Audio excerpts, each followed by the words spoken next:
So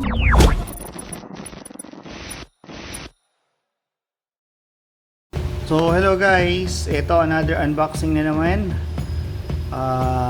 Mouse lang siya, Tor X9. Siyempre yung brand FANTECH, kasi marami akong na babasang review about sa brand na to. Ano siya, affordable siya, and then at the same time sulit yung bayad mo kasi marami siyang features. And then matibay. Kasi subok na rin ng kapatid ko to. Usually sa kapatid ko ako nagtatanong kung anong affordable pero quality na computer accessories. So kaya naisipan ko FANTECH, try natin, unbox na natin. Usually makikita lang natin sa box is eto, macro RGB gaming mouse. Napoprogram yung kulay niya, yung LED niya. Then 7 macro button. Yung specs ilalagay ko na lang din sa description. Ayan. Kung mababasa nyo.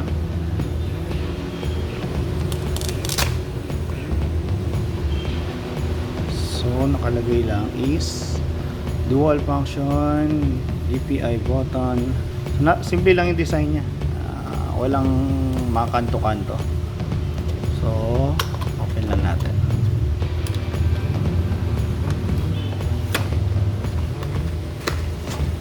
Ito yung cable. Maganda yung cable. Okay. Nahulog. Yan. Maganda ano siya, para siyang matte, hindi siya madulas dito sa side na to. Then dito lang siya medyo kailangan kasi smooth talaga dito. Kasi kahit optical siya, smooth siya ron sa ayan. Then papakita din natin kung gaano siya ka smooth o gaano lalaki yung pagbabago niya. Kakabit na natin siya, papalitan na natin yung luma nating mouse. Sobrang sulit na yon. Okay.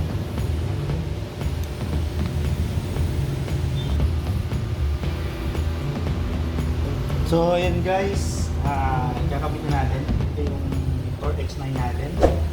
Then yung dinirect natin na mouse. Pero sulit na yung ano natin.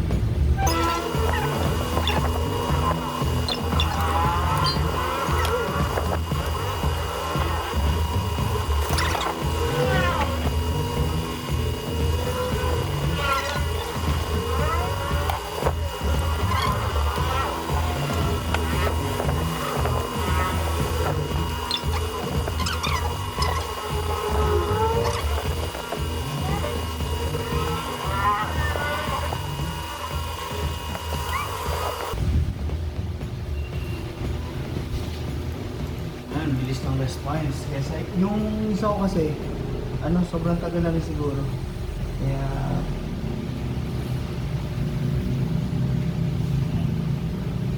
alis na ako isang pindot lang ako.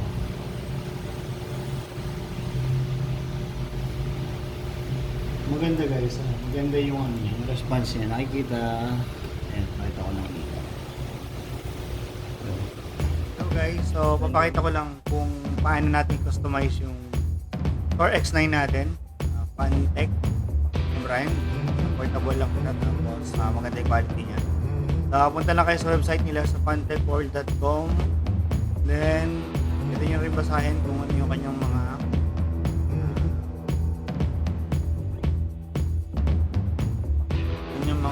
specification.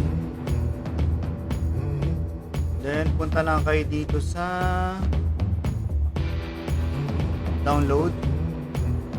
Ayan, yung Tor X9 driver software, download nyo lang yan. Pag click nyo, punta yan sa download, then install nyo lang, double click nyo lang.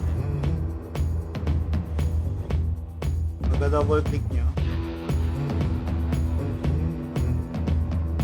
open nyo lang. Ayan, so ito yung mismong interface nya. So mayroon siyang base setting.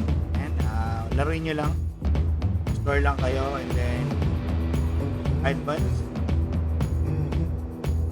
Sa mga pointer precision.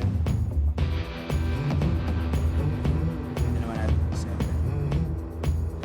5. Default na yung ginagamit ko usually. I-reset natin. Ayan, nasa default na ako. Ito yung LED nya setting. Babaguhin nyo lang din. Nasa inyo lang kung anong mas comfortable sa inyo. So, yun lang guys. Nakita ko lang kung paano nyo i-customize. Maraming salamat.